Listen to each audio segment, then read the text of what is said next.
Morning, how are you today? At once again, welcome to my channel. This is Teacher JM and please watch my video until the end.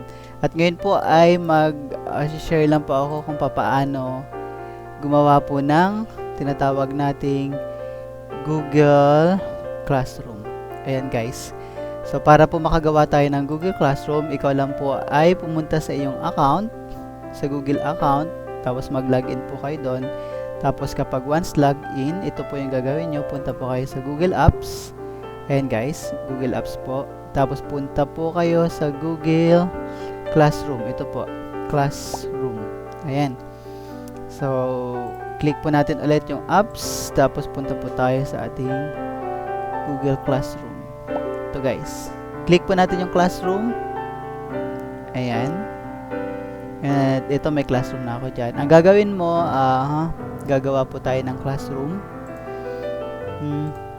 Ito, click add, join class, or create a class.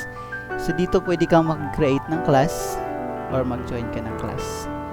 Pero ako dito meron akong classroom. Wala pa akong member na student kahit isa. Hindi ko pa kasi sila na-invite. Yan, pwede ko naman i-copy yung invitation link dito. I-send sa kanila para makapasok sila guys. So dito mag-a-add ako, create class. Halimbawa, using a classroom at school university with students. Ayan, gamit yung GSED for Education account. And guys, merong babasahin. Tapos, I've read and understand. Continue. Ayan, like for example, create class. Bawa dito ay ilalagay mo grade 6. And grade 6. Tapos, section, makabansa. Halimbawa, subject, halimbawa, mape. Ayan, room. Ilagay po natin sa room ay siguro room 13. Ayan, tapos create. Ayan guys, nag-create ka na. Wait lang po natin guys, naglo-load siya. So, nag-create na tayo ng ating classroom. Ayan. So dito ito yung lalabas, share something with your class, create an announcement. Mayroon po siya sinasabi na ganyan guys. So dito pwede po nating ma-customize yung ating template. Ito guys, we can select template or we can upload a photo kung gusto mo. So madali lang naman yan, click upload photo or select theme. Pag select theme, mayroon kang English and history. For more math, arts, halimbawa arts tayo, ito, pwede yan, then check mo lang guys, yan kung gusto mo ganito. So music, check mo lang yan, then ito lang, select class theme, tapos ito na yung changing, ayan siya guys, lumabas na siya dito. So yan lang, then communicate with your class, create and schedule announcement, ayan guys, respond to the student. Kung gusto mo naman ng classwork, ito guys, mag-create ka ng classwork. Create assignment and questions, use topics, parang ano lang siya, madali lang yan guys. So, paano mag-create? Ayan, pwede ka mag-create. I-click mo lang po itong create, then assignment halimbawa. Ayan, let students know. Ayan, tas instruction or kung mayroon ka ditong tawag dito, direction, pwede. Kung gusto mong lagyan ng due date, ayan, due date and time. Pwedeng topic, kung ano yung topic. Then dito, you can add rubrics. Diba may mga rubrics naman tayo. 10, magayan, 5, 7, kung ano yung rubrics natin doon. Instruction, or title, halimbawa. Music, notation. Tapos, halimbawa, instruction, halimbawa, paanong gagawin. Draw, quarter notes, 5 quarter notes. Ayan. Ayan, halimbawa ganun lang. Test create. Or, you can add. Dito, pag click mo yung add guys, ito yung lalabas. Pwedeng link or file. Yung file, pwede ma-download natin yan sa ating PC. Or yung link, pwede natin, halimbawa mayroon tayo nagawang link sa Google Form natin or sa Google Drive natin. Pwede po yun. Or sa YouTube channel pwede rin. So, nasa inyo na po yun. So, example lang yun guys, kung paano natin gawin. Ayan. So, pwede dito to all students ba?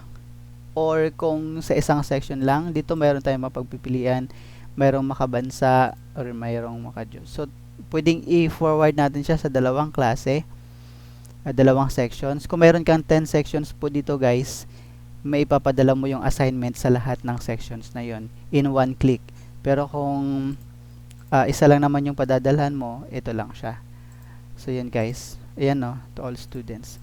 Pwede namang hindi all students. Halimbawa, i-click natin yung dalawa. Ito, so automatic wala ng all student dito kasi 2 classes na yung inano natin.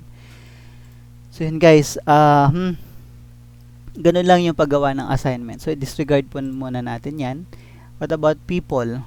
Ayan, so teacher tapos student, pwede ka mag-add ng teacher. Halimbawa, kung gusto mo dalawa kayo dito, click mo lang yung add, tapos i-type mo yung email address ni teacher, i-invite mo siya. Okay, kung sa students naman po, pwede ka mag-add ng student. Again, ito yung invitation link, i-copy mo lang po yung link na to, tapos kapag na-copy mo yan, i-send mo doon sa group ninyo na nagawa sa Facebook Messenger or kung ano man yung groups na mayroon kayo guys.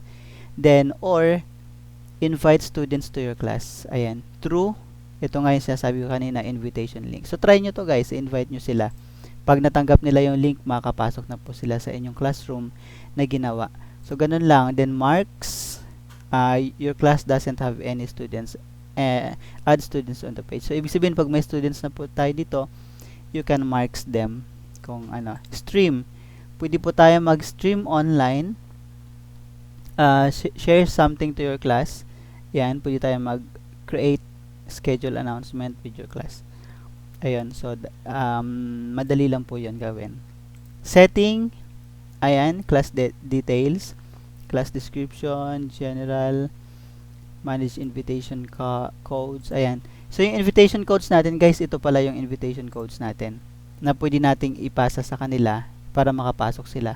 So halimbawa sa grade 6 makabansa, ito yung class code nila guys. Pwede po natin kopyahin yung code na to. Tapos ipapasa natin sila para makapasok dito sa classroom. May code kasi po siya. Bawat classroom, bawat section, mayroon po siyang sariling code. Halimbawa, puntahan ko yung Makadiyos, mayroon din siyang sariling code. Ito guys. Ito yung ginawa kong classroom. May sarili siyang code para makapasok. So, yun guys. Dito may review, may setting na po yan. Madali lang po siya gawin. So, ganun lang guys. Pwede nyo siyang i-link sa mga Google Drive na mga files na nagawa nyo doon. Halimbawa, gumawa ka ng mga quizzes, gumawa ka ng attendance doon, gumawa ka ng activities dito sa Google Drive. Pwede mo po siyang ma-link dito po sa iyong Google Classroom kasi nasa Google din po siya. Ano, yun guys. So, madali lang po siya gawin. So, ayan. So, next time, pag may member na ako dito, may student ako dito, pwedeng i-demo ko pa po yung iba. I-share ko po kung paano siya ginagawa. So, once again, thank you for watching, guys. So, please keep in touch lang and subscribe and hit the like button below if you like this video. Thank you so much and goodbye.